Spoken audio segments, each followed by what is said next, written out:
ঘুগনিটা নিয়েছি, এর মধ্যে এখন কিছুটা স্যালাড দেব, পেঁয়াজ কুচি,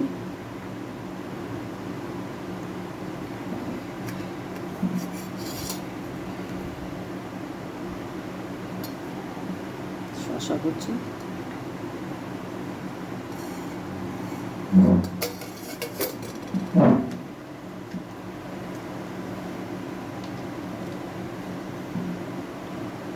ইমলির চাটনি,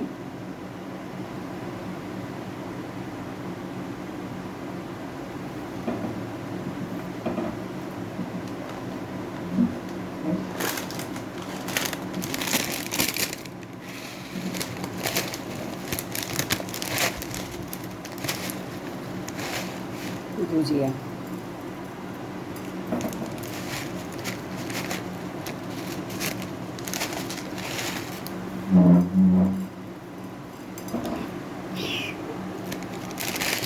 সহকারে এখন আমি পরিবেশন করব।